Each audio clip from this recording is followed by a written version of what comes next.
મિત્રો હું VM વાજા Shivshakti nursery farm Chorwad Junagadh ગાય આધારિત પ્રાકૃતિક ફાર્મ ચોરવાડ. મિત્રો આજે ભાવનગર જિલ્લાના મહુવા તાલુકાના કુંભણ ગામે આવ્યો છે.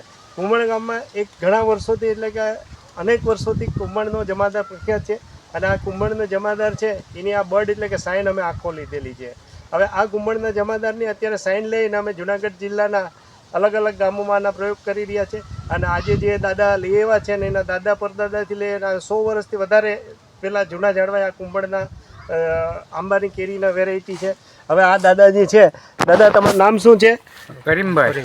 કરીમભાઈ, તમે કેટલા વર્ષ પહેલા જૂના ઝાડ છે તમારી આગળ? આ લગભગ મારી હયાતીમાં 70 વર્ષ 70 થી 100 વર્ષની આ વેરાયટી છે અને આ કુંભળનો જે આંબો છે આખી દુનિયામાં પ્રખ્યાત છે. દાદા તમે આના વિશે શું જાણો છો? તમે તાલુક જમાદારને જ્યારે આ કુંભણ ગામ સોંપ્યો હતો ત્યારે તાલુક જમાદાર અરબસ્તાનમાંથી જે કેરી લાવ્યા અને એનો ગોટલો સોંપીને જે સોંપ્યો એ અમારો જમાદાર, એટલે તાલુક જમાદારના નામ ઉપરથી જમાદાર કેરીનું નામ પડ્યો જમાદાર. એમ કાજીભાઈ, તમે આ કેરીનો કેટલી વખત સ્વાદ લીધેલો છે?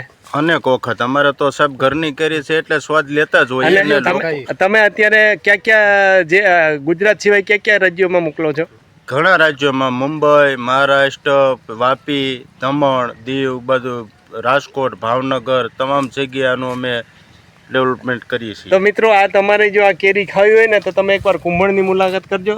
8 કિલોમીટર જ થાય છે મહુવાથી અને આ લોકો આ જો મધર પ્લાન્ટ છે એના વર્ષો જૂનાય છે અને આ પ્લાન્ટમાં અત્યારે સૌથી વધારે જો તમે આવી રીતે આ મોરે આવવાના મંડે ને અને આને અમે કલમો બનાવી રહ્યા છે. કલમો માટે તમે અમારો કોન્ટેક્ટ કરી શકો છો.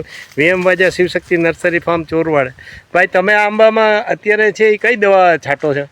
અમે અત્યારે રક્ષા અમૃત અને બ્લોક અમૃત. એટલે મિત્રો, આ લોકો આ પ્રાકૃતિક જ ખેતી કરે છે ને પ્રાકૃતિક ખેતીના તો સ્વાદ છે ને, એટલે કેમિકલ વગરની તમારે જ્યારે ખેતી કરવી હોય તો કુંભળમાં કાજીભાઈનો તમે કોન્ટેક્ટ કરી શકો છો અને આનો તમે શું કહેવાય ટેસ્ટ માણી શકો. જય હિન્દ.